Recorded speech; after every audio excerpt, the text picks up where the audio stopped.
2024 Vinicius Junior. Vini দেখালেন এভাবেও ফিরে আসা যায়। অর্জন করলেন বর্ষসেরা খেলোয়াড়ের খেতাব।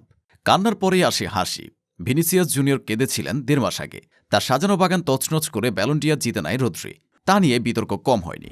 উয়েফার পথে হাঁটেনি ফিফা। বর্ষসেরার পুরস্কার দ্য বেস্ট তুলে দিলেন ভিনিসিয়াসের হাতেই। তাতেই যেন সাপমোচন হল খোদ ফুটবলেরই।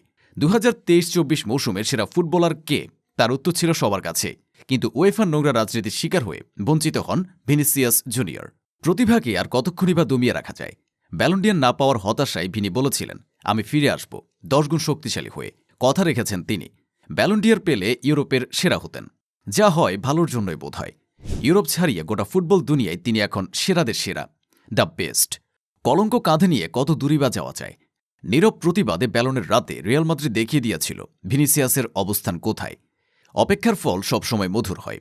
একটু ধৈর্য আর সাহস নিয়ে মনের ব্যারিকেড পার হতে পারলে সহজ হয় পথ চলা। ভিনি তাই থেমে থাকেননি, শিখিয়েছেন এভাবেও ফিরে আসা যায়। গত 1.5 মাসে নিজেকে নিয়ে গেছেন এমন এক জায়গায় যেন তাকে ফেরাবার আগে হাজারবার ভাবতে হয়। ভাবনা শেষে বলতে হয় না, আর কেউ নেই সেরা হওয়ার মতো। ভিনিসিয়াস নীরবে সেই কাজ করে গেছেন। ফুটবল মাঠে ফুটিয়েছেন শিল্পের ফুল। সেই ফুল একটু একটু করে বাগানে পরিণত হয়েছে, যার সুবাসে মাতাল হয়েছে সবাই। অথচ একটা সময় তাকে কতই না ট্রল করা হতো।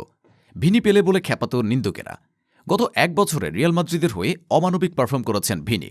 ক্রিশ্চিয়ানো রোনালদো, করিম বেনজেমা পরবর্তী প্রজন্মে মাদ্রিদের আক্রমণভাগে তিনি হয়ে উঠেছেন ভরসার প্রতীক। মাদ্রিদের লা লিগা ও চ্যাম্পিয়ন্স লিগ জয়ে ভূমিকা রাখেন সামনে থেকে। এত কিছুর পর উয়েফার রাজনীতির কাছে মানতে হয়েছে হার। মানুষটা যখন ব্রাজিলের, তখন তার হার না মানা মানসিকতার কাছে উল্টো হার মানতে হয়েছে সবাইকে। ব্যালনের সেই রাতে ভিনির নামে জয়ধ্বনি গিয়েছিল মঞ্চ, যেখানে তিনি ছিলেনই না। এবার চারিদিকে কেবল একটাই আলাপ, ভিনি। রোনালদো ও লুকা মদ্রিসের পর তৃতীয় রিয়াল মাদ্রিদ ফুটবলার হিসেবে দ্য বেস্ট পেলেন এ ফরওয়ার্ড। বহুকাল আগে ক্রিশ্চিয়ানো রোনালদো ম্যানচেস্টার ইউনাইটেডে এক মৌসুমে বলে কয়ে 30 গোল করেছিলেন। 2008-9 মৌসুমে, আজ থেকে 15 বছর আগে, যা ছিল অবিশ্বাস্য। সেটি করে দেখিয়েছিলেন পর্তুগিজ যুবরাজ। রোনালদোর ক্লাব রিয়াল মাদ্রিদে তারই 7 নম্বর জার্সি গায়ে চাপান ভিনি। রোনালদোর মতো আগ্রাসী আর আত্মবিশ্বাসী না হলে কি চলে? তাই তো ঘোষণা দিয়েই ফিরে এসেছেন। ফুটবলকে লুটিয়েছেন তার পায়ে। সাম্রাজ্য ছিনিয়ে এনেছেন, যে আদতে তারই ছিল। 1.5 মাস আগে হয়তো দুঃখী ভিনিসিয়াস বলেছিল আপন মনে, যদি নিশ্চয়তা দাও আমি থাকব না অপেক্ষায়, শুধু জানব তুমি আমারই হবে একদিন। তিনি ঠিকই জানতেন প্রতিভা চাইলেই দমিয়ে রাখা যায় না। রিয়াল মাদ্রিদের ব্রাজিলিয়ান এ সুপারস্টার এখন বছরের সবচেয়ে সেরা খেলোয়াড়।